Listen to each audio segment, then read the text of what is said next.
بجائے ایک خاتون کو افغانستان ایک ملک کے ساتھ مذاکرات کے لیے بھیجنے کے اگر ایک وفد بھیجے جاتا، حنا ربانی خر صاحبہ افغانستان چلی گئی، مذاکرات بھی کیے، ٹھیک ہے اپنی جگہ، لیکن نتیجہ کیا نکلا؟ اپنے باپ کا بیٹا ہوں، ایسا لگ رہا ہے کہ یہ سارے سیاستدان ناکام ہو گئے ہیں، چاہے جس پارٹی سے ان کا تعلق ہو۔ سیاستدان اس وقت جو حکمران ہیں، پنجاب میں ہیں، خیبر پختونخوا میں، سندھ میں ہیں، بلوچستان میں ہیں یا یہاں مرکز میں ہیں، یہ سارے ناکام ہو گئے ہیں اور اسی وجہ سے عدالت کی طرف سارے دیکھتے ہیں۔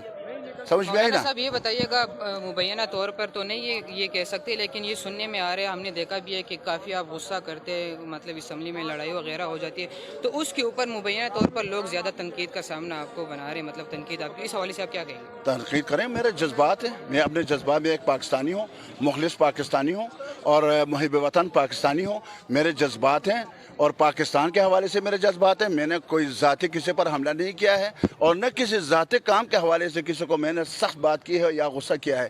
میں پاکستان کے حوالے سے، پاکستان کے لیے، پاکستان کی اکانومی کے لیے، پاکستان میں سیاسی استحکام کے لیے، پاکستان میں ایک مضبوط حکومت کے لیے، پاکستان کو کرائسس نکالنے کے لیے، پاکستان کے جو چیلنجز ہیں ان کو نکالنے کے لیے اگر جذبات میں آ جاؤں تو ان کو تعریف کرنی چاہیے۔ آپ اتنے جذبات میں آ جاتے ہیں کہ کچھ خواتین اراکین پارلیمنٹ جو ہیں وہ کہہ رہے کہ یہ بہت بدتمیزی لیول پہ آ جاتے ہیں، کیا کہیں گے ان کو؟ وہ بات کو سمجھتے ہی نہیں ہیں۔ مطلب کس طرح آپ سمجھائیں گے ان کو؟ اللہ ان کو سمجھائے، آپ سمجھائیں نا۔ میں تو سمجھا، میں نے سمجھا دیا۔ میں نے 2 دفعہ کہا کہ جب میں نے کہا کہ عام ممبر سے لے کر وزیر دفاع تک میرے بات کو سمجھے ہی نہیں ہے، یہ میں نے کہا فلور آف دا ہاؤس۔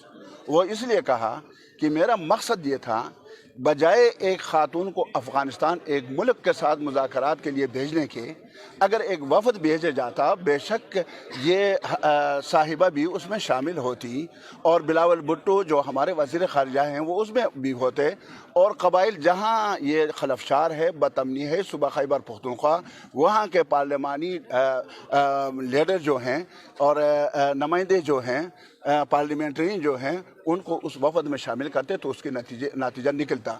تو میں نے کہا اس کا جب حنا ربانی خر صاحبہ افغانستان چلی گئی، مذاکرات بھی کیے، ٹھیک ہے اپنی جگہ، لیکن نتیجہ کیا نکلا؟ اس کے دوسرے دن چمن میں کیا ہوا، اب کیا ہو رہا ہے بنو میں، کیا ہوا گوانا میں، کیا اس ہوا؟ کا کہنے کا مقصد ہے آپ نے کہا کہ میں کسی سے نہیں ڈرتا، میں صرف اللہ سے ڈرتا ہوں، جی۔ تو اتنا غصہ کس بات کا تھا؟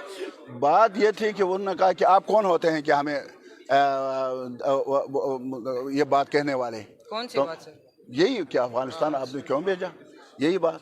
تو میں نے کہا کہ میں اپنے باپ کا بیٹا ہوں، جواب پورا کرنے دو۔ میں اپنے باپ کا بیٹا ہوں، میں کسی سے ڈرتا نہیں ہوں، حقیقت یہ ہے کہ نہیں ڈرتا، میں اکیلا پھرتا ہوں اور ڈرتا کسی سے نہیں۔ مسلم لیگ نون کی سینئر قیادت نے کہا ہے کہ ہمارے پاس 187 نمبر پورے ہیں۔ ہاں جی، 187 نمبر ہے، یہ کون سے نمبر ہے؟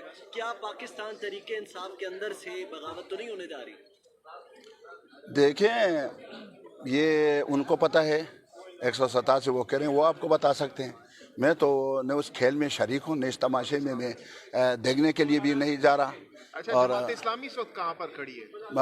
اپنی جگہ پر کھڑی ہے الحمدللہ، اپنی جگہ کہاں ہے وہ اسلام کے لیے، پاکستان کے لیے، پاکستان کے استحکام کے لیے۔ اب 28 تاریخ کو سراج اللہ صاحب نے یہاں اکانومی کو کیسے ہم مضبوط کریں گے اپنی۔ تو آپ موجودہ صورتحال میں کس پی ڈی ایم کو سمجھتے ہیں کہ وہ رائٹ وے پہ ہے، یا پھر پی ٹی آئی یا قافلی کو؟ دونوں حال ہیں۔ 2022 انتہائی دلخراش، پاکستانی عوام کے لیے موت سے کم نہیں، خودکشی سے کم نہیں۔ 2022 میں ہم نے اپنے تمام اختیارات IMF کو سونپ دیے۔ اب کوئی بھی چیز پاکستان میں پیدا ہو رہا، کوئی بھی چیز پیدا ہو رہی ہو، وہ اس کی قیمت جو ہے IMF مقرر کرے گی۔ آپ پر کتنا ٹیکس لگانا ہے، مجھ پر کتنا ٹیکس لگانا ہے، یہ وہاں سے فیصلہ ہوگا۔ آپ کی قیمتیں جو ہیں کہاں کہاں کس انداز میں رکھنی ہے وہ وہاں ہوگا۔ یہ میرے خیال میں سب سے انتہائی تکلیف دہ امر ہے جو اس سال ہوا۔ 2023 میں ہم دعا کرتے ہیں کہ اللہ تعالیٰ، کیونکہ پیش گوئی پاکستان میں نہیں کی جا سکتی، حالات 1 گھنٹے میں تبدیل ہوتے ہیں۔ 2023 میں ہم دعا کریں گے اللہ تبارک و تعالیٰ ہمارے حکمرانوں کو، ہمارے سیاستدانوں کو توفیق دے کہ وہ پنجاب کی طرف دیکھنے کے بجائے پورے پاکستان کی طرف نظریں رکھیں اور اس کے مسائل کو حل کریں۔ گورنر راج لگے، موجودہ جمہوریت سے چلے، لوگ تو ویسے بھی بے آسرا ہیں۔